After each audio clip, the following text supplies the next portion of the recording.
TQM and a growth mindset.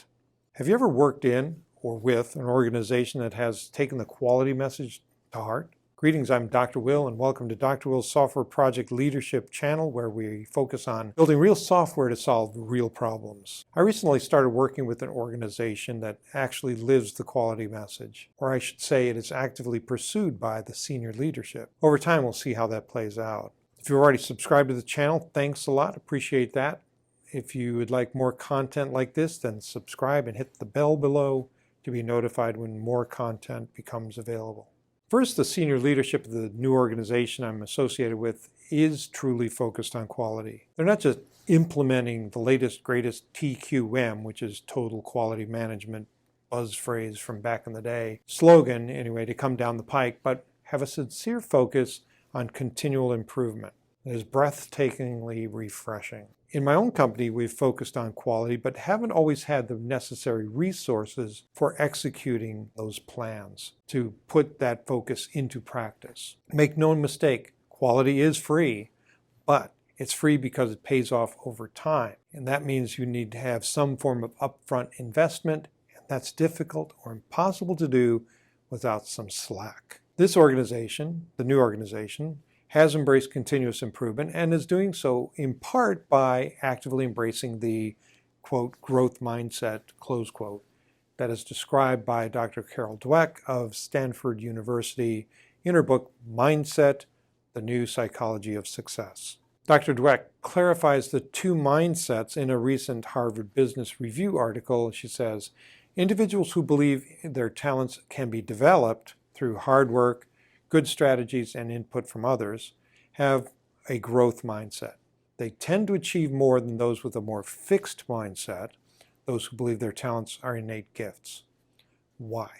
Well, this is because they worry less about looking smart and put more energy into learning. When entire companies embrace the growth mindset, their employees report feeling far more empowered and committed. They also receive greater organizational support for collaboration and innovation. In contrast, people at a more fixed mindset company report more cheating and deception among employees, presumably to gain an advantage in the talent race. It's like the people that take the bus during the Boston Marathon. Why would anybody do that? Boggles my mind. Anyway, in the article, she dispels what she calls 3 common misconceptions about the growth mindset. The first is, I have and have always had a growth mindset. We know people like this. But people are a mixed bag of both fixed and growth mindsets, and it's constantly changing and evolving as they live their lives. A growth mindset is just about praising and rewarding effort. Well, she says that unproductive effort is never a good thing. It's critical to reward not just effort, but learning and progress. And to emphasize that the processes that yield those things, learning and progress, such as seeking help from others, trying new strategies, and capitalizing on setbacks, as realizing you made a mistake and fixing it to move forward effectively. And finally, just espouse a growth mindset and good things will happen. A despair.com poster springs to mind when you think about that, much like the quality sloganeering I was mocking earlier. So just don't do that, okay? As an aside, I'm not much of a, quote, mindset person anyway. For myself, I tend to like David Goggins' discipline-first approach. Even if I don't live up to it all the time, I do keep trying. But that's kind of a growth mindset, isn't it? Anyway, he says things like, don't stop when you're tired, stop when you're done. Or, the ticket to victory often comes down to bringing your very best when you feel your worst. I love that. Anyway, as a project or team leader, forming a team with a growth mindset is a worthy goal to the extent that your organization supports it. If your organization has a fixed mindset, then it may be difficult to grow stealthily.